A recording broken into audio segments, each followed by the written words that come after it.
Bigger stories. Informative. Exciting.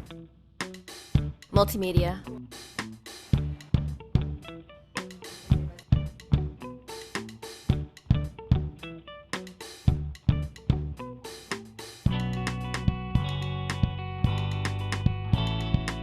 Yeah, I'd recommend this internship for anybody who's thinking about applying because it gives you a mixed experience. You get to do a little bit of the breaking news side, a little bit of the investigative reporting.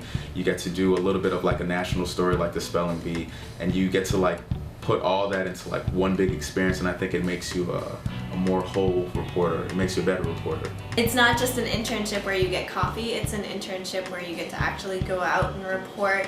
I'm not really a print reporter, but I've improved just over 3 weeks because I had never really written anything print before now.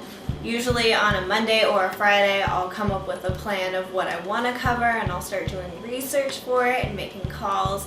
And if it's an event, I go to the event.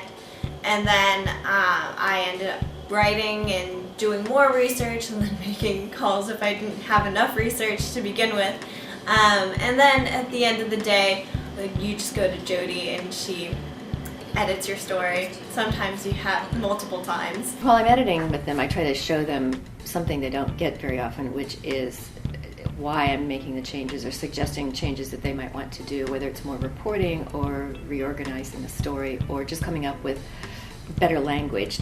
It's still possible to get a job where you only report or only take video or only take photos. But if you are the first person at a story and you don't know how to do everything, tweet, take a picture, shoot a video, write a story, all of those things, you're not going to keep your job very long. We have 6 DSLR cameras, we have a bunch of Zoom recorders, we have a TV camera, we tweet, we have a blog, and we use all kinds of software to edit, to do really creative graphics. We pay our interns on lots of programs, and we provide free housing and furnished apartments in a great location across the street from a metro station. The apartments in Woodley Park are really nice, and I'm so glad the foundation provides them. I don't know that I would be able to find housing that nice in Washington if it wasn't provided by the internship. And every spring, I take the interns to the College Media Association convention in New York.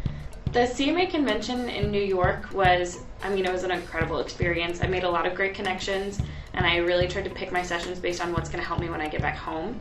This is the news capital of the country, so stay up to date, always be on Twitter, see what people are talking about, what are they saying, why are they saying it, what's the next thing that's going to happen, what's the stories that you have to look out for that are going to be, that could be potential stories that you can break. It is very intimidating at first just because you're with a bunch of other reporters who know what they're doing, and I just thought, I have no idea what I'm doing, I have no idea what's happening here, but they're all very nice.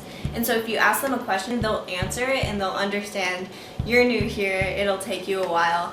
I think you have to have a certain interest in politics and government to be here. If you have no interest, this is probably not the right place for you. But even if it's not your main thing, even if you want to go back to your home state or your hometown or somewhere else, it at least gives you the appreciation that Washington is involved in pretty much everything